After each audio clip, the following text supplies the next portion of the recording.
Hi viewers, welcome to our channel. మనలో చాలా మంది సేవింగ్స్ చేద్దామని ఆశపడుతూ ఉంటారు. పెద్ద మొత్తంలో సేవింగ్స్ చేయడం ఇప్పుడు ఎక్కడ కుదురుతుందిలే అని అనుకుంటుంటారు. కానీ కేవలం ఒక ₹2తో మీ సేవింగ్స్ స్టార్ట్ చేసి చూడండి. సంవత్సరం చివరిలో పెద్ద మొత్తంలో అమౌంట్ మీ చేతిలో ఉంటుంది. ఇది ఎలా సాధ్యం అనుకుంటున్నారా? దాని గురించి మీకు ఇవాళ ఎక్స్ప్లెయిన్ చేయబోతున్నాం. మనకు వివరించడానికి ప్రస్తుతం మనతో పాటు ఉన్నారు corporation bank senior manager Chalapathi గారు. వారిని అడిగి మరిన్ని విషయాలు తెలుసుకుందాం. నమస్కారం సార్. చాలా మందికి సేవింగ్ చేయాలి, మనకి దేనికైనా ఉపయోగపడుతుంది, మన లగ్జరీ లైఫ్కి కావచ్చు, దేనికైనా అని అనుకుంటూ ఉంటారు. కానీ ఎందుకులే, మనం అంత పెద్ద అమౌంట్ ఇప్పుడు సేవ్ చేయలేమేమో, మనకే నిత్యావసరాలు చాలా ఉన్నాయని అనుకుంటూ ఉంటారు. కానీ ₹2తో అది సాధ్యమని వింటున్నాం సార్. ఎలా సాధ్యం? మేము అసలు ఎలా స్టార్ట్ చేయాలి ఆ సేవింగ్? అంటే సేవింగ్స్లో రెండు ఉంటాయమ్మా. Planned saving, forced saving. Forced saving ఇది ద బెస్ట్ సేవింగ్ ఎప్పుడు కూడా, బ్యాంక్ పాయింట్ ఆఫ్ వ్యూలో కూడా. మీకు తెలియకుండా జీతం నుంచి వెళ్ళిపోయింది అనుకోండి, మీకు తెలియదు కదా. ఇప్పుడు పిఎఫ్ ఉంటుంది, పిఎఫ్కి మీకు 10% బేసిక్లో కట్ చేస్తారు. ఇంకో 10% కట్టుకునే ఆప్షన్ ఉంది ఎంప్లాయీ. ఇంకో 10% నేను కట్టాను, నా శాలరీలో వెళ్ళిపోతుంది కదా, వచ్చింది అంతా ఖర్చు పెట్టుకుంటాను. సో రిటైర్ అయినప్పుడు అందరికీ 10 లక్షలు వస్తే పిఎఫ్ నాకు 20 వస్తుంది. అంటే ఈ ఫోర్స్డ్ సేవింగ్ అనేది శాలరీ సేవింగ్ స్కీమ్ లింక్ చేసి ఎల్ఐసి వాళ్ళు కూడా చాలా స్కీములు పెట్టారు. శాలరీ సేవింగ్ స్కీమ్కి లింక్ చేస్తే శాలరీతో పాటు ఎల్ఐసి ప్రీమియం కూడా కట్ అయిపోతుంది. విడిగా నువ్వు కట్టమంటే కట్టవు. పోయి ఎల్ఐసి ఆఫీస్కి వెళ్ళి చెక్ ఇచ్చి డబ్బులు కట్టి ఆన్లైన్లో కట్టి ఇవన్నీ చేయలేము. ఇంత ప్రాసెస్ అనేది కుదరదు. అందుకనే ఈ ఫోర్స్డ్ సేవింగ్కి ఈ రోజుల్లో ఎక్కువ ఇంపార్టెన్స్ ఇస్తున్నారు.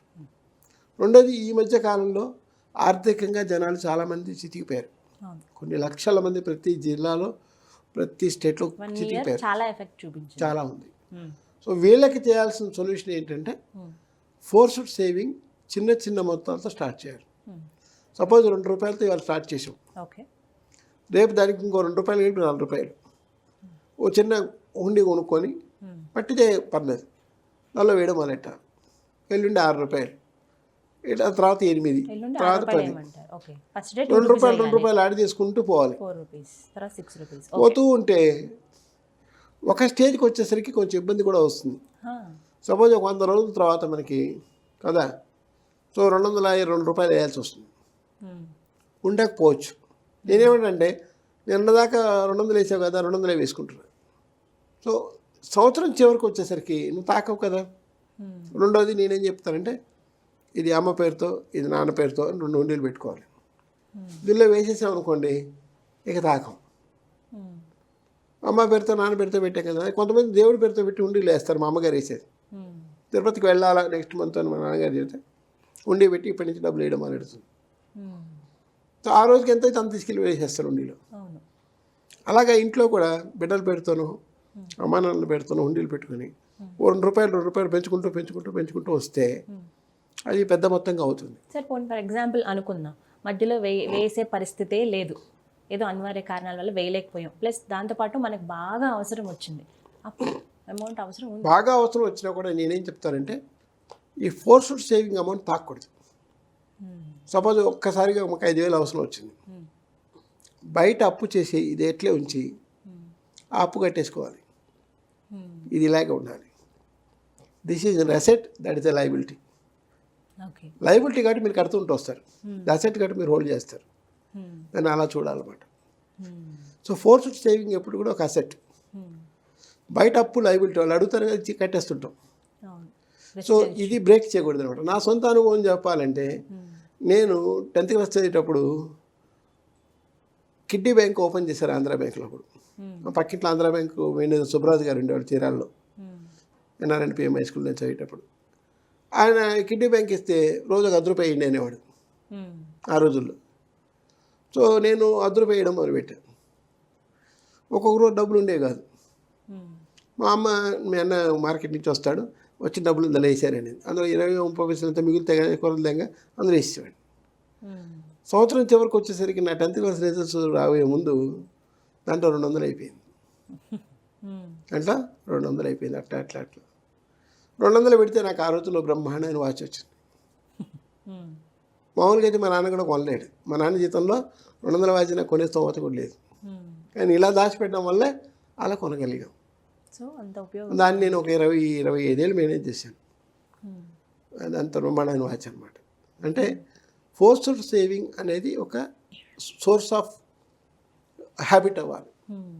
హ్యాబిట్ అనేది అయితే సేవింగ్ అనేది మీ జీవితంలో వృధాగా ఖర్చు పెట్టరు. సో మేము చెప్తే ఎవరు చేయరు, కానీ ఒక స్టార్ట్ చేస్తే మనం ఇవాళ ₹2 వేసాం, రేపు ₹4 వేయాలి, ఎల్లుండి 6 వేయాలా, ఎల్లుండి తర్వాత 10 వేయాలా, ఇట్లా వేసుకుంటూ పోతే పొద్దున్నే అదొక హ్యాబిట్గా మారుతుంది. సో మనకి కాయిన్స్ కనిపిస్తూనే ఉంటాయి ఇంట్లో, చిల్లర ఉంటుంది, వేసుకుంటూనే పోతుండాలి. మామూలుగా రోజు 2 పెంచుకుంటూ పోతే సంవత్సరం చివరికి అది 1,33,000 అవుతుంది. 1,33,000 అవుతుంది, చాలా పెద్ద అమౌంట్. లేదా ఒక 100 రోజుల తర్వాత ఆపేసినా కూడా మీకు సుమారుగా 40,000 అవుతుంది.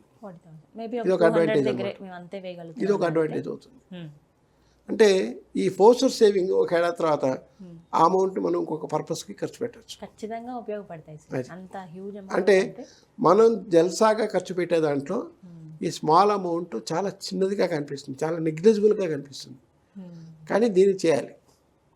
చేస్తే మెయిన్ అడ్వాంటేజ్ అంటే సేవింగ్స్ అనేది ఒక హ్యాబిట్గా లైఫ్లో మారుతుంది.